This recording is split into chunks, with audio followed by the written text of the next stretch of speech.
প্রিয় বন্ধুরা, আপনারা কি জানেন গরু কি অভিশাপ দিয়েছিল, যার কারণে আজ পর্যন্ত সমগ্র নারী জাতিকে সেই অভিশাপ ভোগ করতে হচ্ছে? এতদিন যা এড়ানো যায়নি। কি ছিল সেই অভিশাপ? আসুন একটা প্রাচীন গল্পের মাধ্যমে তার উত্তর জানি। এক সময় এর কথা, যখন ভগবান শ্রীকৃষ্ণ রাজসিংহাসনে বসেছিলেন। তখন নারদ মুনি তার কাছে আসেন এবং বলেন, হে প্রভু, আজ আমি মৃত্যু লোকের মানুষের মাঝে ঘুরে বেড়াচ্ছিলাম। তখন একজন মহিলা আমাকে জিজ্ঞাসা করলেন, সত্য যুগে যখন মহিলারা সন্তানের জন্ম দিত, তখন শিশুরা জন্মের সাথে সাথে হাঁটা শুরু করত, কিন্তু এখন আর তা হয় না। এমনটা কেন প্রভু? এই প্রশ্নের উত্তর আমার জানা ছিল না, সেই জন্য আপনার কাছে এসেছি। দয়া করে এই প্রশ্নের উত্তর বলুন। তখন শ্রীকৃষ্ণ বলেন, আপনার এই প্রশ্ন সমগ্র মানবজাতির জন্য খুবই গুরুত্বপূর্ণ। আপনি এই প্রশ্নের উত্তর জানতে চাইছেন, তাই আপনাকে একটা গল্প বলি। এই গল্পের মাধ্যমে আপনি জানতে পারবেন কেন মহিলাদের সন্তান জন্মের সাথে সাথে হাঁটতে পারে না।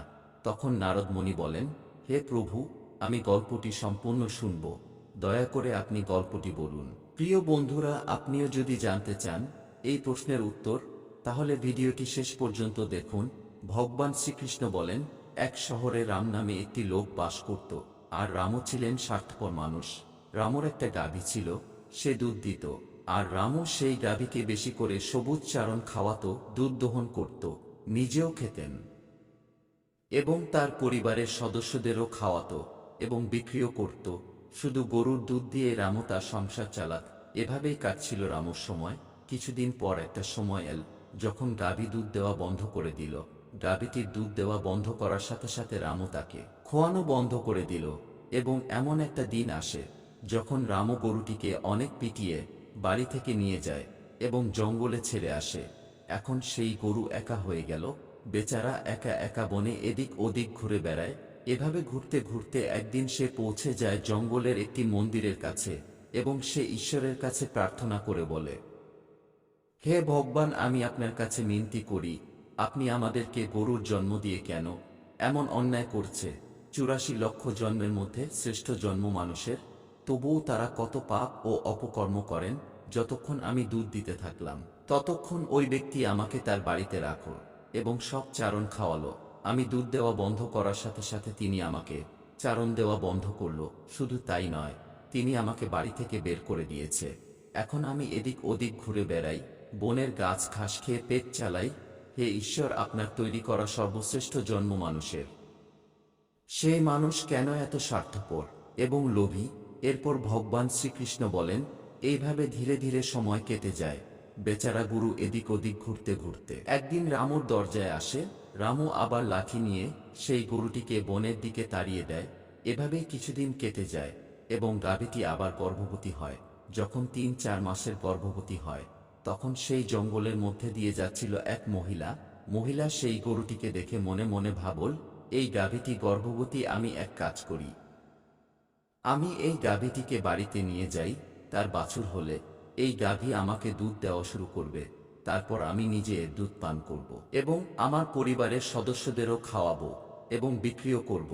এই বলে মহিলা তার স্বামীকে ডাকতে গেল গরুটি ধরার জন্য। কিন্তু সে যখন তার স্বামীকে নিয়ে সেখানে উপস্থিত হলো, ততক্ষণে গরুটি সেখান থেকে চলে যায়। এইভাবে আরও কিছুদিন কেটে যায়। তারপর যখন গাভীর বাছুর প্রসব করল, প্রসবের কিছু সময় পর সেই মহিলা ঘাস কাটতে একই বনে গিয়েছিল।